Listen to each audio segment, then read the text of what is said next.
கர்த்தருடைய பரிசுத்த நாமம் மகிமைப்படுவதாக. Today's promise verse is taken from Isaiah chapter 58 verse 11. The Lord will guide you always. He will satisfy your needs in a sun-scorched land and will strengthen your fame. You will be a well-watered garden like a spring whose water never fail. ஏசாயா 58 அதிகாரம் 11 வசனம். கர்த்தர் நித்தமும் உன்னை நடத்தி மகா வறட்சியான காலங்களில் உன் ஆத்மாவை திருப்தியாக்கி உன் எலும்புகளை நினமுள்ளதாக்குவார். நீ நீர்ப்பாய்ச்சலான தோட்டத்தை போலவும் வற்றாத நீரோற்றை போலவும் இருப்பாய். Have you ever felt like your life is very dry, like nothing in your life is progressing and you're upset? என் வாழ்க்கை வறண்ட நிலம் போல இருக்கிறது, இதில் ஒரு வளர்ச்சியும் ஒரு நன்மையும் இல்லை என்று வெறுமையுடன் காணப்படுகிறீங்களா? இந்த நாளிலே தேவன் நமக்கு கொடுத்த வாக்குத்தத்த வசனம் ஏசாயா 58:11 நாம் பார்த்தோம். This verse has the power to change your dryness to God's overflowing abundance, because this verse contains God's guidance, God's provision, God's strength, God's faithfulness and God's abundance. இந்த வாக்குத்தத்த வசனத்திலே நாம் பார்க்கிறோம், இது ஒரு நம்பிக்கையின் வாக்குத்தத்த வசனமாய் நாம் கொண்டு நம் கர்த்தருடைய சமூகத்தில் வைக்கும் போது நம் வாழ்க்கையில் இருக்க எல்லா வறண்டு போன சூழ்நிலைக்கும் இந்த ஒரு தீர்வு, இந்த ஒரு வசனத்தின் மூலமாக நம்ம வாழ்க்கை முற்றிலுமாய் மாற்ற கர்த்தர் வல்லவராய் இருக்கிறார்.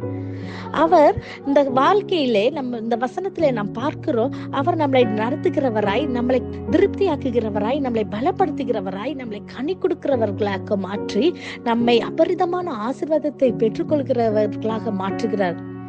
ஆம் பிரியமானவர்களே, உங்க வாழ்க்கை எவ்வளவு ஒரு வறண்டு போன சூழ்நிலையா இருக்கலாம், அதுல ஒரு நன்மையோ இல்ல, என் வாழ்க்கையில எந்த பக்கம் நான் கால் வைத்தாலும் அதுல ஒரு நன்மையோ ஒரு முன்னேற்றமும் இல்லை என்று சொல்லி நீங்க உடைந்து போயிருக்கிறீங்களா? என்ன செய்வது அறியாமல் இருக்கிறீங்களா? இந்த காலை வேளையில இதை கேட்டுக்கொண்டிருக்கிற தேவ பிள்ளைகளே, இந்த வாக்குத்தத்த வசனம் இது உங்களுடையது என்பதை நீங்கள் விசுவாசித்து இதை சுதந்திரத்து கொண்டு இது கர்த்தர் எனக்கு கொடுத்த வாக்குத்தத்த வசனம் என்று நீங்கள் விசுவாசிக்கும் போது நிச்சயமாக கண்டிப்பாக இதுல நீங்க ஒரு மாற்றத்தை பார்ப்பீங்க. உங்க வாழ்க்கை கர்த்தர் பெரிய அற்புதத்தை செய்கிறதை நீங்க இந்த மாற்றத்தை நீங்க காண போறீங்க. உங்க வாழ்க்கை நீர்ப்பாய்ச்சலான தோற்றத்தை போலவும் வற்றாத நீரூற்றை போலவும் இருக்கும். நீங்க அநேகருக்கு ஆசீர்வாதமான பாத்திரமாய் நீங்க மாற்ற கர்த்தர் வல்லவரா இருக்கிறார். வழி இல்லாத இடத்தில் வழி செய்பவர் நம் தேவன் அல்லவா? நாம் கண்களை மூடி ஜெபிப்போமா? நேசிக்கிற நல்ல தகப்பனே, ஆண்டவரே, இந்த காலை வேலைக்காய் நன்றி செலுத்துகிறேன் அப்பா. நீர் கொடுத்த வாக்குத்தத்த வசனத்துக்காய் நன்றி செலுத்துகிறோம் அப்பா. ஆண்டவரே, நீர் எங்களை நித்தமாய் நடத்துகிற தேவனா இருப்பதற்காய் நன்றி செலுத்துகிறோம் கர்த்தாவே.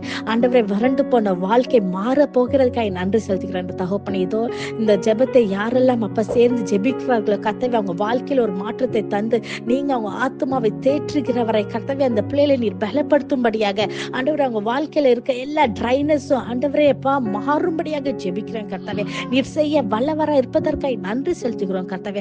கிருபைக்குள் மூடி மறைத்து பாதுகாத்து கனி கொடுக்கிறவர்களாக அநேகருக்கு ஆசீர்வாதமான ஒரு பிள்ளைகளாய் நீர் மாற்றப் போகிறதுக்காய் நன்றி செலுத்துகிறேன். துதி கன மகிமையெல்லாம் ஒருவருக்கே செலுத்துகிறோம். இயேசுவின் மூலம் ஜெபிக்கிறோம். ஜெபம் கேட்டபடி ஆமென். God bless you.